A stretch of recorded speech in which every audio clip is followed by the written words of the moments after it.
Chers amis, bonjour.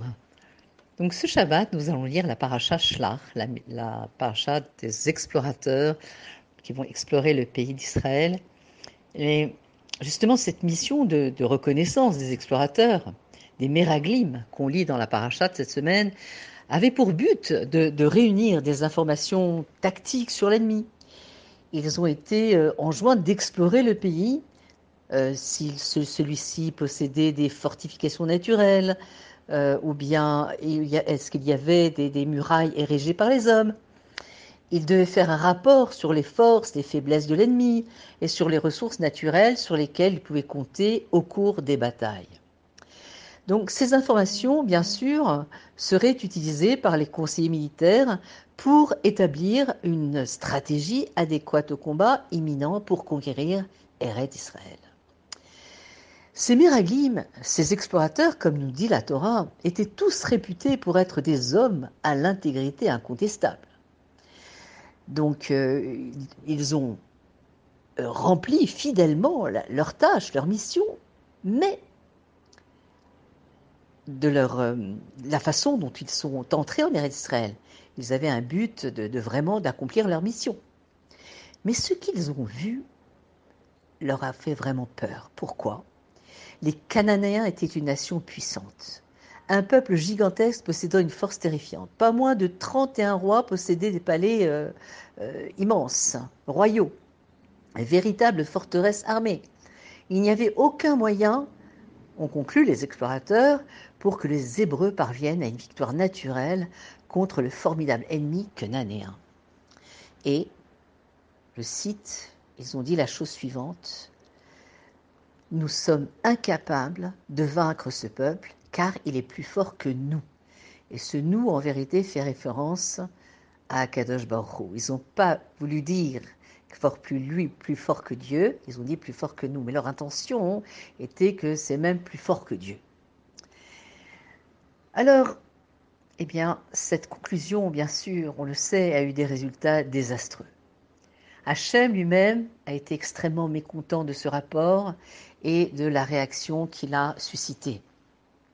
D'ailleurs, bien sûr, cela a été la cause de la disparition prématurée de toute la génération qui avait fui l'Égypte, et donc tous sont morts dans le désert.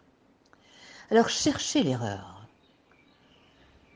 Comment demander à quelqu'un de revenir avec un rapport et le punir parce que ce rapport ne vous convient pas ? Cela ne ressemble-t-il pas à tenir le rapporteur pour responsable d'une expertise qui ne vous plaît pas ? Alors, dans une sira du Rabbi, il explique que les explorateurs se sont trompés en estimant qu'ils devaient parvenir à formuler une conclusion. On leur avait ordonné d'aller à Canaan et de rapporter de simples faits, la nature de la terre, sa population, etc. On ne leur avait pas demandé de rendre une décision concernant la possibilité de conquérir le pays. Hachem avait promis aux Juifs une victoire militaire contre les Cananéens.